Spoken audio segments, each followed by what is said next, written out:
दोस्तों नमस्कार। दोस्तों मैं विमल शाही आप सभी लोगों का अपने चैनल में स्वागत करता हूं और उम्मीद करता हूं कि आप लोग सब लोग स्वस्थ होंगे एवं मस्त होंगे। सभी राष्ट्रवादियों और सनातनियों से ये निवेदन रहेगा कि आप लोग मेरे चैनल को सब्सक्राइब कर लीजिए और वीडियो को लाइक एवं शेयर भी कीजिए। दोस्तों भारतीय जनता पार्टी ने उत्तर प्रदेश में अपना चुनावी तैयारी शुरू कर दिया है। दोस्तों हम लोग सब जानते हैं कि अभी से लेकर 8 महीने बाद उत्तर प्रदेश में विधानसभा की चुनाव होने जा रहा है और भारतीय जनता पार्टी पिछले 10 साल से दो टर्म से कह लीजिए 2 टर्म से उत्तर प्रदेश में पूर्ण बहुमत की सरकार चला रही है। और अगर इस बार 2027 में भारतीय जनता पार्टी जीतती है तो उत्तर प्रदेश में हैट्रिक मारने वाली पहली सरकार बनेगी। दोस्तों चूंकि भारतीय जनता पार्टी 10 साल से उत्तर प्रदेश में शासन में है तो एंटी इनकम्बेंसी का फैक्टर होना एक होता है कि कोई भी सरकार 10 साल किसी स्टेट में शासन करती है तो उसके खिलाफ एंटी इनकम्बेंसी होता है। लेकिन भारतीय जनता पार्टी जहां कहीं भी शासन करती है वहां पर एंटी इनकम्बेंसी नहीं प्रो इनकम्बेंसी होती है। एंटी इनकम्बेंसी की बात कांग्रेस हो, समाजवादी पार्टी हो, अपोजिशन हो, इनके लिए होता है। भारतीय जनता पार्टी जिस स्टेट में शासन करते हैं वहां पर प्रो इनकम्बेंसी होता है।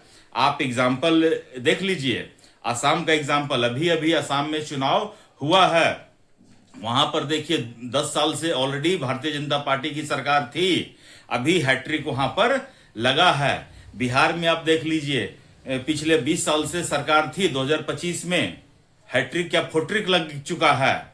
और जितना समर्थन 2005 के विधानसभा चुनाव में भारतीय जनता पार्टी और जेडीयू को मिला था उसी टाइप ऑफ समर्थन इस बार भी 2025 में भी मिला था। तो ऐसा कह सकते हैं दोस्तों, गुजरात में देख लीजिए, आप फिर मध्य प्रदेश में देख लीजिए, तो जहां जहां भारतीय जनता पार्टी की सरकार होती है वहां पर एंटी इनकम्बेंसी नहीं होता है, प्रो इनकम्बेंसी होता है। हां दोस्तों, लेकिन अभी कुछ रिसेंट की घटनाओं से ऐसा लगता है कि भारतीय जनता पार्टी कमजोर हुई है। लेकिन भारतीय जनता पार्टी वो पार्टी है जो 2 कदम अगर पीछे हटती है तो इसका मतलब वो बड़ी लंबी छलांग मारने वाली है। तो इसी क्रम को देखते हुए नितिन नवीन का कार्यक्रम कुछ और था, लेकिन उन्होंने अपना अन्य कार्यक्रम को छोड़कर यूपी का कार्यक्रम तय किया और यूपी का दौरा किया। यूपी का भारतीय जनता पार्टी के राष्ट्रीय अध्यक्ष का यूपी का दौरा होना मतलब कि चुनाव की तैयारी शुरू हो जाना। दोस्तों अभी बीते दिन पहले भारतीय जनता पार्टी ने उत्तर प्रदेश में अपना संगठनात्मक रिस्ट्रक्चरिंग किया था और बहुत सारे अध्यक्ष, प्रदेश अध्यक्ष, क्षेत्रीय अध्यक्ष और कार्यकारिणी में बहुत सारे बदलाव किए थे।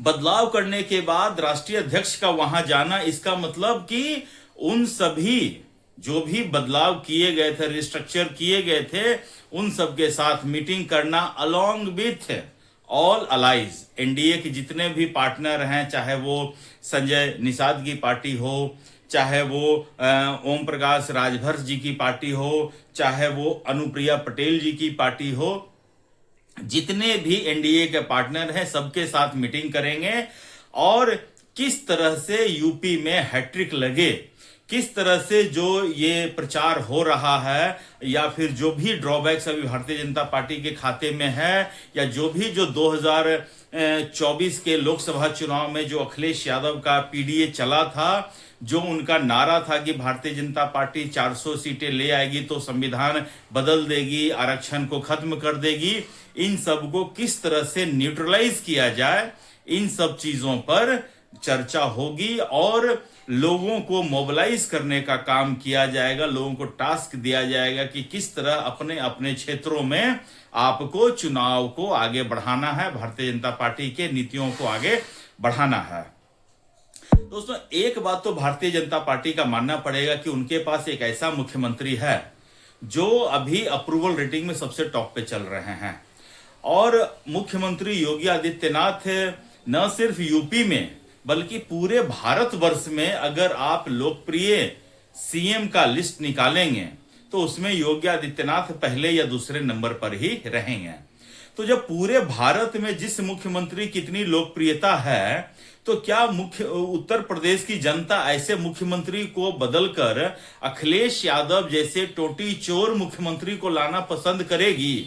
आप मुझे कमेंट करके बताइए दोस्तों, ज्यादा नहीं, आप मुझे कमेंट करके बताइए।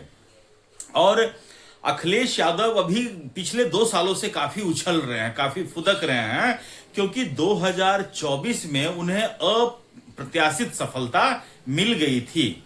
इतना सीट उन्होंने कल्पना में भी नहीं सोचा था कि उनको 37 सीटें उत्तर प्रदेश में मिल जाएगी, ये उन्होंने कभी कल्पना में भी नहीं सोचा था, और वो उतनी सीटें वहां से जीतकर वो आ गए। ऑब्वियस सी बात है, अगर किसी नेता को इतनी अप्रत्याशित सीटें मिल जाएगी तो वो धरती पर चलेगा नहीं। आप देख लीजिए, राहुल गांधी को देख लीजिए कि 99 सीटें उनको मिली हैं कांग्रेस पार्टी को 2024 के इलेक्शन में, तो राहुल गांधी अपने आप को विजेता घोषित करके चल रहे हैं। ये मान के चल रहे हैं कि भारत के प्रधानमंत्री नरेंद्र मोदी नहीं, वही हैं। इसी तरह बनारस लोकसभा क्षेत्र में अजय राय जो कांग्रेस के प्रत्याशी हैं, वो 1.5 लाख से 2 लाख से वोटों से हारे हैं। लेकिन चूंकि पिछले बार के अंतर से थोड़ा सा अंतर कम था, तो वो सोच रहे हैं कि हम ही विजेता हैं। और कई बार तो हमने देखा है कि ढोल नगारों के साथ वो रैली निकाल चुके हैं कि हम ही जीते हैं। तो ऐसे तो विपक्ष में नेता बैठे हैं। हाँ दोस्तों, एक बात तो मैं कहना चाहूंगा, अभी रिसेंट की कुछ जो घटनाएं हुई हैं, खासकर पेपर लीक की घटनाएं, खासकर राम मंदिर में जो चोरी का मामला आया है, उससे जो है समस्त हिंदू और राम मंदिर के प्रति आस्था रखने वाले आहत हैं। इसके साथ दोस्तों क्या हुआ है कि जितने भी लोग जो राम के या राम मंदिर के विरोधी थे, सब अचानक राम भक्त बन के घूम रहे हैं।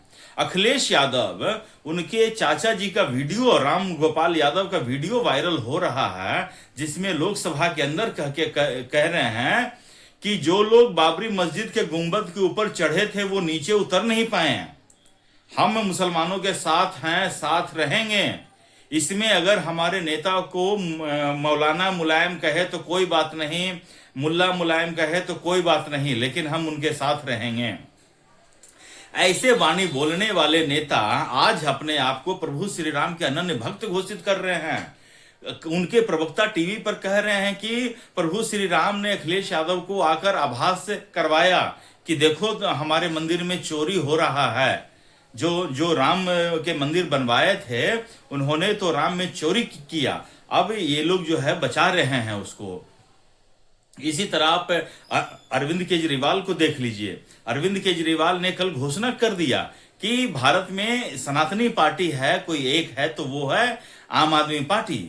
और यही केजरीवाल है जो आज से कुछ साल पहले कहा करता था कि अरविंद केजरीवाल तन मन धन से वक्फ बोर्ड के साथ है। आपको जितनी मर्जी धन चाहिए, जितनी मर्जी संपत्ति चाहिए, आपको अरविंद केजरीवाल दिल्ली की सरकार मुहैया करवा के देगा।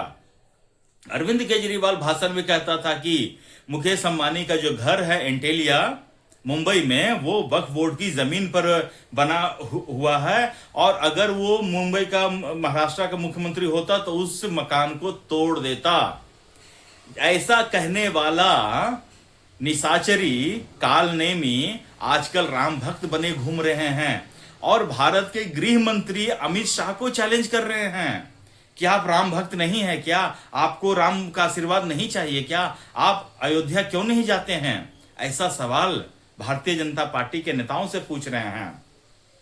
दोस्तों, जब से राम मंदिर आंदोलन शुरू हुआ है, मैं ये दावे के साथ कह सकता हूं, और बहुत मुझे घमंड होता है इस बात का, कि भारतीय जनता पार्टी के अलावा कोई और पार्टी ने भी, किसी ने भी राम मंदिर हो या राम मंदिर बने या राम मंदिर रामलला टेंट से निकलकर अपने मंदिर में आए, कभी किसी ने बात नहीं की। दोस्तों, आज जो राम मंदिर, ये जो विपक्षी लोग राम भक्त बने हुए हैं, वो इसलिए बने हुए क्योंकि राम में एक चोरी की घटना हुई है और इसके लिए वो मजाक बनाने के लिए, वो हिंदुओं का, हिंदू धर्म का मजाक उड़ाने के लिए राम भक्त बन रहे हैं, कटाक्ष कर रहे हैं। कभी उनको देखा वक्फ बोर्ड में इतनी हेराफेरी हुई है? कभी आपने वक्फ बोर्ड पे या इस्लाम पे बोलते हुए सुना है? नहीं सुना है। क्योंकि ये लाइन बोलेंगे ना तो इधर वाले हो सकता है कुछ आ जाएं, उधर वाले तो उनके हैं ही। पूरी की पूरी कहानी दोस्तों इनकी यही है, इसके अलावा कोई कहानी नहीं है। तो मैं ये कह रहा हूं कि अगर अखिलेश यादव हिंदुत्व की पिच पर आकर बैटिंग करना चाहते हैं, अगर ये दिखाने की कोशिश कर रहे हैं कि वो बहुत बड़े हिंदू हैं, तो क्या लोग इस चीज को भूल जाएंगे कि उन्होंने अपने शासनकाल में क्या किया? अगर भूल जाने को तैयार हैं लोग, तो फिर यूपी की जनता को बधाई हो, अखिलेश यादव की सरकार बधाई हो। अगर आप अतीक अहमद के अत्याचारों को भूल जाने को तैयार हो तो आपको बधाई हो अभी से ही। अगर आप मुख्तार अंसारी के अत्याचारों को सहन करने को बर्दाश्त को तैयार हैं तो बधाई हो अभी से ही।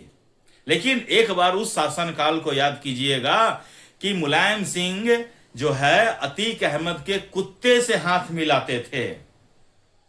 मतलब कि मुलायम सिंह की औकात अतीक अहमद के कुत्ते के बराबर थी, आप ये जान लीजिए। ये उन्होंने मुख्यमंत्री की पद और गरिमा बना दी थी। और आज जब ऐसे भव्य महाराज जी हम यूपी के चीफ मिनिस्टर हैं, जिनके ऊपर विरोधी भी एक दाग लगा नहीं पाया आज तक 10 वर्षों के शासन के बाद, जिन्होंने कानून व्यवस्था को इतनी मजबूत किया, जिन्होंने भारत में यूपी का एक अलग पहचान बताया, यूपी को बीमारू स्टेट से निकालकर नंबर 2 का स्टेट बना दिया। ऐसे योगी आदित्यनाथ को मतलब अगर प्रचार करने की भी जरूरत पड़ रही है तो ये मैं बहुत अजीब बात समझ रहा हूं। लोगों को तो खुद आगे आके कहना चाहिए कि नहीं, हमारे तो आप ही चीफ मिनिस्टर रहेंगे, कुछ भी हो। खैर दोस्तों, चुनाव है, लोगों को अपनी सरकार चुनने का हक है। मैं तो सिर्फ ये बता रहा हूं कि दोनों सरकार में कंपेयर करके बता रहा हूं। बाकी चुनाव आएगा तो जो जिसको जनता चाहेगी वही सरकार बनाएगा और वही मुख्यमंत्री भी बनेगा। दोस्तों, आप मुझे कमेंट करके बताइए कि आपको क्या लगता है यूपी चुनाव में क्या होने वाला है। कमेंट करके बताइए और अपना ख्याल रखिए, स्वस्थ रहिए, मस्त रहिए। तब तक के लिए नमस्कार। जय श्री राम।